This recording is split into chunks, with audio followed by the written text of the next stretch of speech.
We all want to be successful, isn't it? But to be successful in anything, to be successful in life, we have to change our behavior.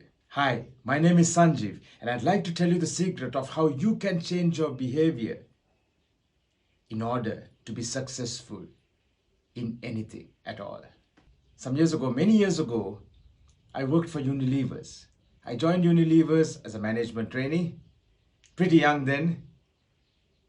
And then the management, my boss said, okay, we want you to spend 7 months on the field getting to know the business. We want you to go to the field, start selling.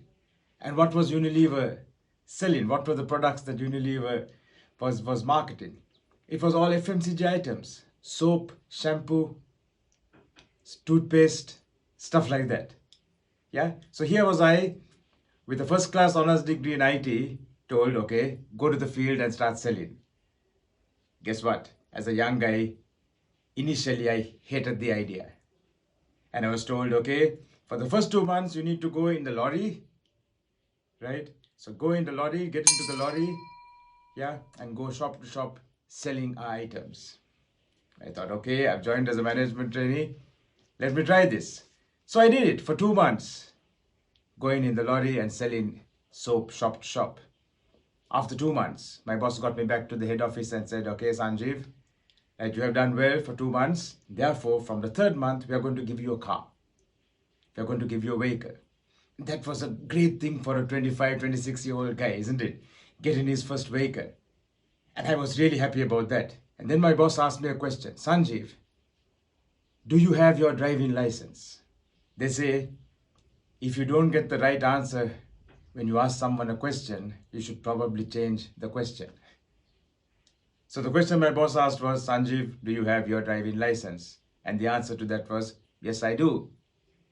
I had got my license many years before, but as we didn't have a vehicle at home, I hadn't actually practiced driving for about 2 to 3 years now.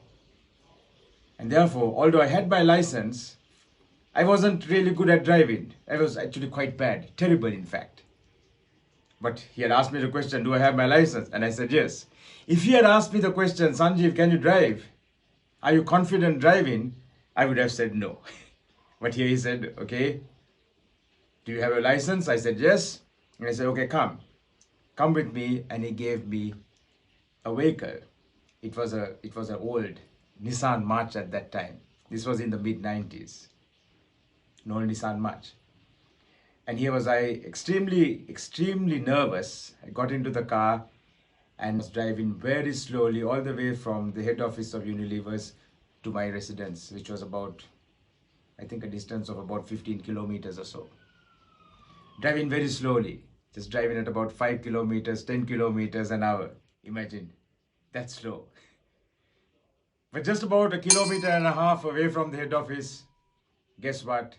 I met with my first accident. Right at the traffic light, my foot slipped off the brake, hit the accelerator, and I just grazed a pedestrian just gently. So there was no harm done, no damage done, but this pedestrian actually fell. And there were lots of policemen also in the area. They came and they really scolded me, yeah.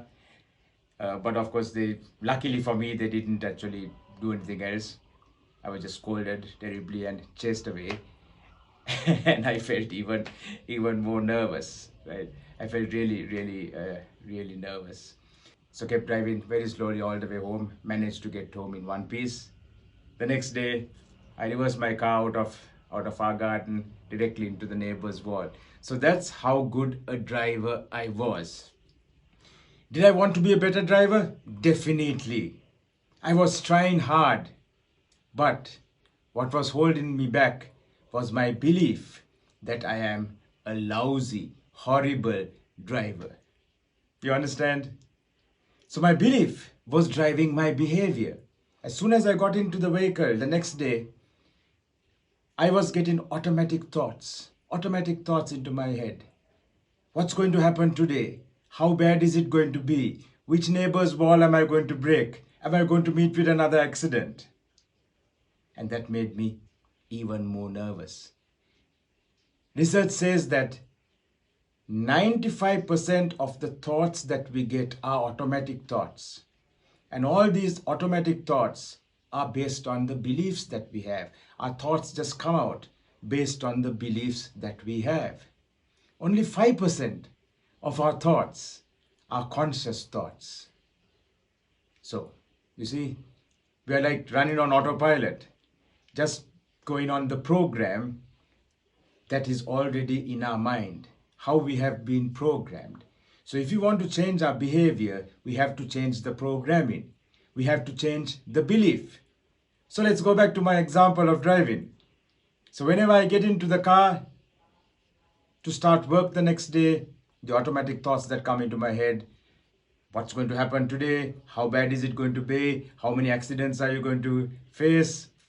Whose wall are you going to break? Imagine. Those automatic thoughts lead to automatic behavior, which means my driving is very nervous, very shaky. The car keeps jerking. I keep my seat very close to the steering wheel and I'm driving like that. You know what that means, right? You have seen people driving like that.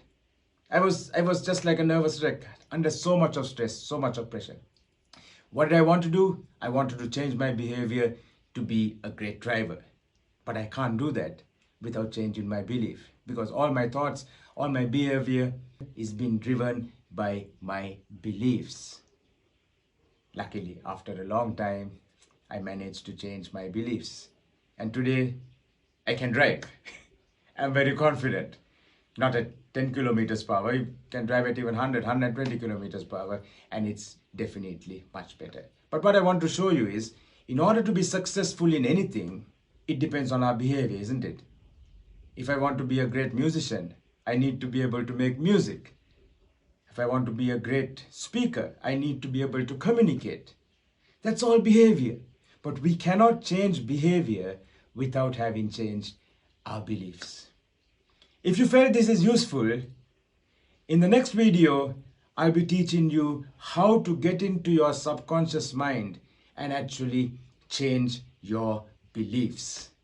So if that's something that interests you, well, stick along for the ride. Subscribe so that you'll be notified when the next video is out. See you soon.